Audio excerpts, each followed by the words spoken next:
Assalamualaikum warahmatullahi wabarakatuh.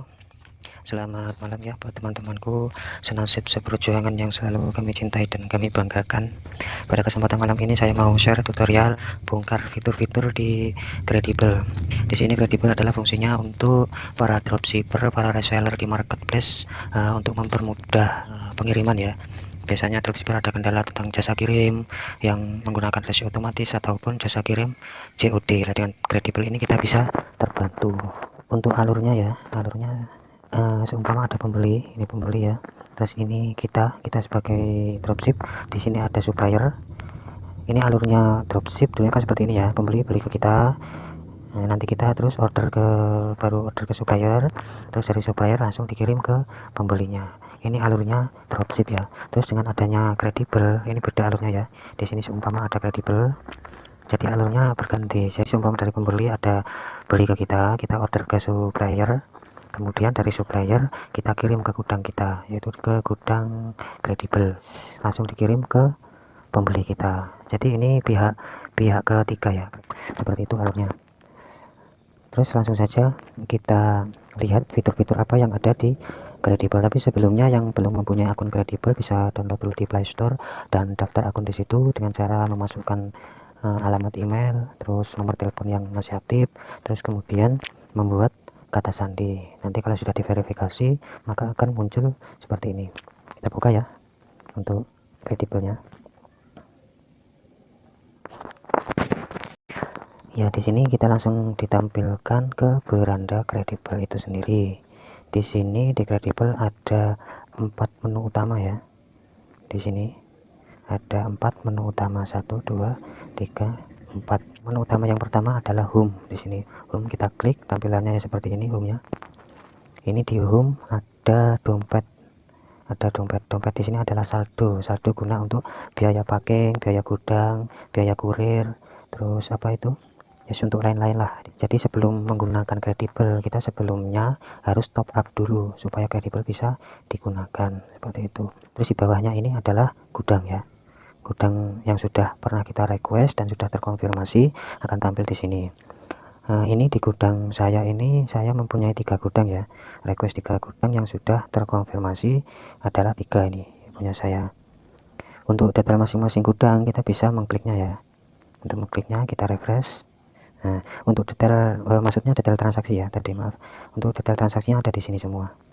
Ini dari bulan Mei 2020, income segini, terus biaya kurir 0, biaya packing segini sekian, biaya gudang sekian, ini sekian, terus pending outbound sekian, total outbound. Ini pending outbound ini pengiriman yang belum berhasil ya, yang masih pending. Sudah kita input alamatnya, sudah kita input segala macam, tapi masih belum sampai tujuan. Ini masuknya di pending outbound. Dan untuk total outbound ini yang sudah transaksi sudah berhasil. Yang di sini transaksi yang sudah berhasil sebanyak 3 di sini ya. Terus kemudian kita lihat lagi di sini untuk gudang yang lainnya, coba kita klik ya. Untuk Risk and Co Management ini dari Surabaya ya. Dari Surabaya kita refresh. Nah, di sini berbeda ya. Untuk tampil apa itu? Detail transaksinya dari gudang warehouse dengan gudang Risk and Co Management ini berbeda ya. Nah, packaging sama ini yang berbeda. Ini kan masing-masing gudang ya. Jadi seperti itu.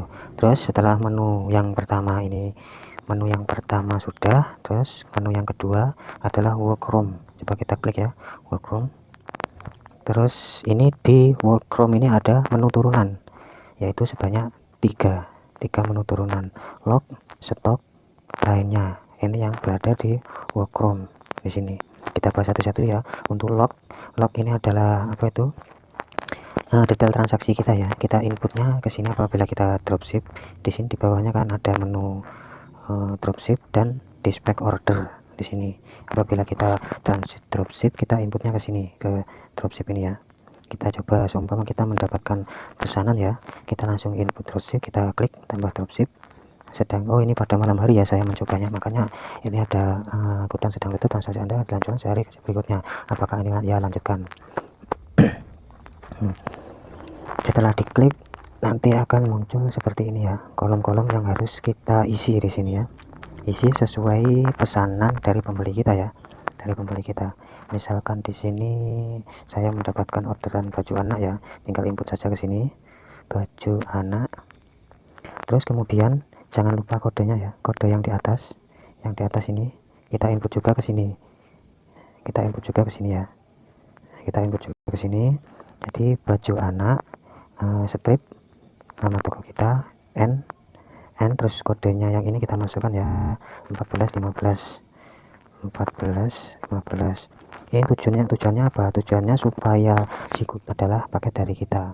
Terus quantity misalkan sebanyak 1. Terus bila mau menambah ini silahkan diklik ini ya, tambah paket ini ya, misalkan barang yang dipesan lebih dari 1. Ini misalkan baju anak, terus yang kedua blus wanita, terus jangan lupa kodenya ya, kode dan nama toko. Ini nama toko N, kodenya 14 15 di sini ya.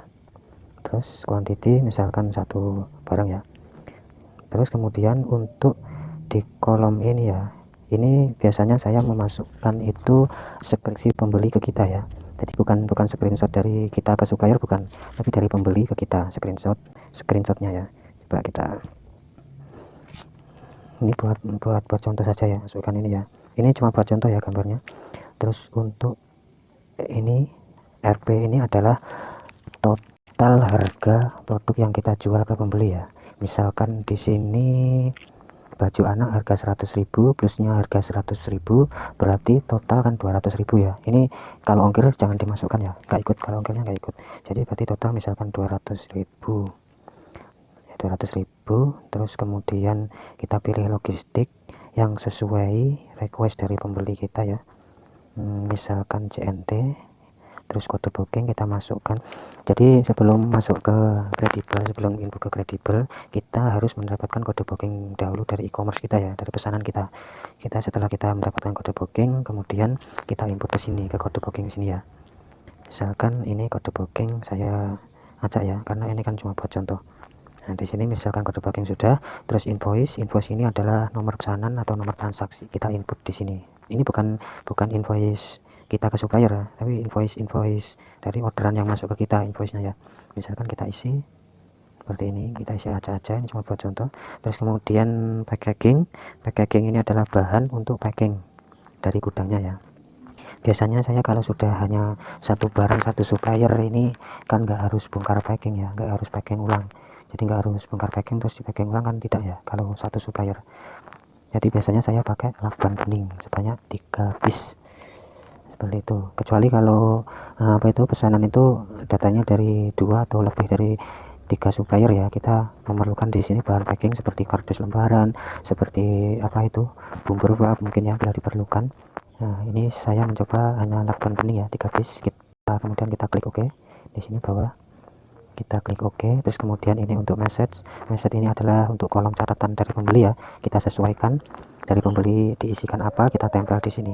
Seumpama di sini misalkan pembeli memasukkan kolom catatan varian ya, misalkan untuk baju anaknya putih, baju anak putih dan blusnya warna marron ya, misalkan. Ini cuma buat contoh. Terus warna marron ini kita klik sesuai yang pembeli kita ya di sini. Terus kemudian lanjut ke bawahnya, pengirim ini nama toko kita, nomor toko kita ya di sini. Terus selanjutnya ke bawah lagi, penerima ini adalah alamat pengiriman dari pembeli kita. Jadi kita salin pembeli kita alamatnya tadi, kita inputkan, kita masukkan ke sini, alamat, nomor telepon, nama penerima. Terus kemudian setelah itu jangan lupa klik berikutnya di sini. Nah, terus di sini akan muncul kode ya, seperti yang tadi ya. Ini yang perlu diperhatikan, ini adalah kode dari kita ya. Jadi kita pesannya ke supplier itu nama penerimanya bukan nama kita ya, bukan nama kita, tapi nama pengelola gudang kredibel ya, nama pengelola gudang kredibel ya. Terus plus ditambah kode yang di sini ya, kode yang di sini bisa kita isi N enggak mau jadi bawahnya ya, 14 15. Ini kemudian setelah itu jangan lupa klik kirim ya. Setelah kita kirim nanti akan langsung kita masuk ke e-commerce kita, pesanan kita pesan ke supplier, kemudian dikirim ke kredibel seperti itu. Ini untuk yang cara input dropship ya. Terus yang kedua ini untuk cara dispatch order. cara input dispatch order. Kalau dispatch order ini adalah kita sebelumnya sudah mempunyai stok di gudang kredibel ya, jadi kita sudah mempunyai stok, tinggal kirim ke pembeli kita.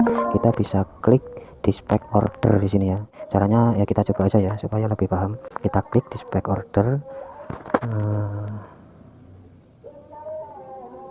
Oh, ini dari ini ya, nggak ada stok ya. Kalau nggak ada stok di gudang risk and co management ini, kalau nggak ada stoknya otomatis tidak bisa dispatch order ya, karena yang dikirim stoknya. Kita ubah dulu ini untuk base warehouse. Di sini kebetulan saya ada stok ya di base warehouse meskipun nggak banyak.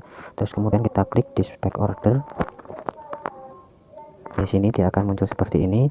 Kemudian kita pilih di sini untuk logistiknya, terus kemudian screenshot dari transaksi kita, pembeli ke kita, terus kemudian invoice-nya di sini. Terus untuk memilih stok dari kita klik segitiga ini ya, segitiga yang ada di bawah ini. Kita klik stok manakah yang akan dikirim. Ini data stok saya ya di sana. Misalkan saya memilih termometer digital di sini.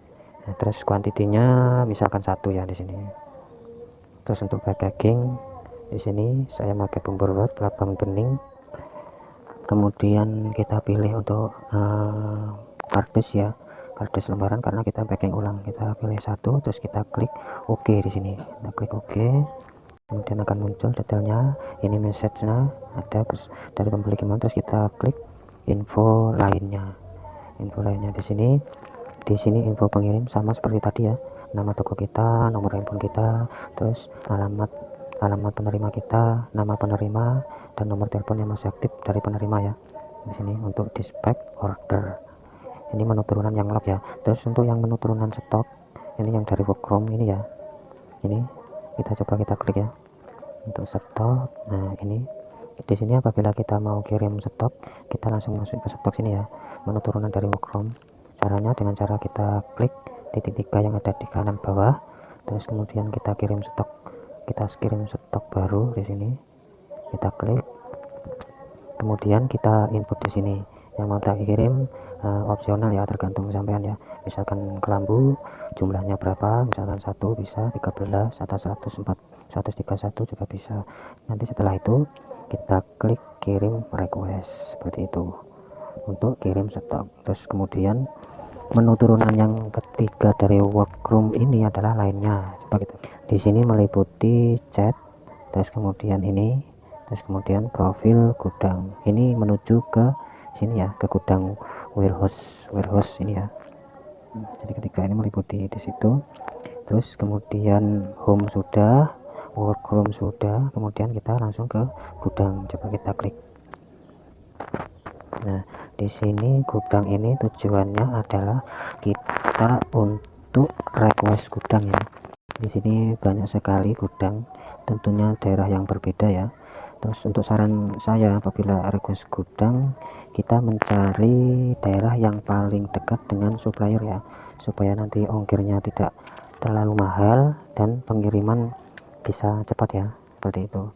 Terus untuk mengetahui detail gudangnya sendiri, kita bisa klik ke sini ya, ke samping ini ya.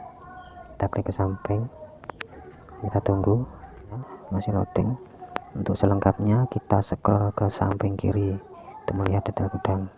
Nah, ini untuk jasa kirim yang warehouse gunakan ada di sini. Ini ada Antaraja, Gojek, Grab, JNE, JNT, Lion Parcel dan sebagainya ini ya. Terus untuk hari pengiriman ini juga perlu diperhatikan ya. Ini hari pengiriman dari gudang warehouse. Ini biasanya jika teman-teman memakai jasa kirim Grab ataupun pokoknya yang instan kurir atau same-day, ini perlu diperhatikan untuk hari pengiriman, untuk jamnya ya. Kita kan bisa menyesuaikan supaya tidak tidak telat ngambilnya seperti itu. Terus selengkapnya kita scroll lagi ke samping untuk ratingnya di sini ya. Rating dari warehouse kinerja lumayan ya, 4,7. Maksudnya 4,5 lebih ya untuk bintangnya. Untuk transaksi 4.700, pastinya sudah berpengalaman ya, sudah sekian banyak transaksi. Terus untuk kejujurannya di sini lumayan bagus, 4 lebih ya, 4 bintang lebih ya di sini. Terus COD sudah pernah dipakai dari dropship ataupun reseller 2 kali. di sini. Terus kita scroll lagi ke samping. Nah, ini adalah tampilan pinpoint dari gudang warehouse ya. Coba kita zoom di sini. Mohon maaf ya, di sini internet saya sangat lambat sekali. Jadi untuk gambar-gambar mungkin butuh waktu agak lama ya untuk membukanya. Ini adalah pinpointnya, bertempat di sini Jalan Aris Mustika nomor 7, Mayura Utara Kembangan ya, Jakarta Barat ini. Kemudian tadi home sudah, workroom sudah, gudang sudah. Kemudian untuk pengaturan ya, kita coba klik untuk pengaturan. Nah, ini untuk pengaturan ini menurut saya ya penting ya. Ini untuk ya saya tetap saya jelaskan ya. Untuk edit profil, ini edit profil di akun kita di Credible ya. Terus akses akun ini bisa melalui email ataupun apapun yang tersedia di Credible ini ya. Terus ajak teman, ini adalah menggunakan kode referral, nanti akan mendapatkan fitur sendiri dengan syarat ketentuan berlaku ya. Terus master SKU ini adalah patokan harga dari kita ya. Masker SKU ini patokan harga. Misalkan kita sudah mempunyai stok di Credible, ini kita dari e-commerce ya. Ya di sini contohnya di sini. Jadi ini patokan harga dari saya ya, ini ya. Stok saya itu kelambu tempat tidur ini harga sekian, terus tang senter lipat harga sekian, ini dan seterusnya di sini ya. Terus kita kembali lagi untuk info toko. Ini info toko kita. Terus tentang ini adalah berupa apa ya, berupa fitur yang disiapkan Credible untuk info ya, info bisa info tutorial apabila ada kendala ataupun kontak dari Credible, syarat dan ketentuan Credible ataupun cara transaksi di sini sudah lengkap ya. Terus kita coba cari yang lain. Maaf, coba kita cari sudah ya. Ini cuma ada 4 menu, sudah kita jelaskan semua ya. Yang mungkin kalau teman-teman mungkin ada penjelasan saya yang kurang, mungkin ada yang kurang paham, silahkan langsung komen di bawah ya, atau bisa langsung hubungi di pihak Credible-nya juga bisa. Terima kasih sudah menonton video kami sampai lengkap di radio tanpa gelombang ini ya. Cukup sekian dari saya. Assalamualaikum warahmatullahi wabarakatuh.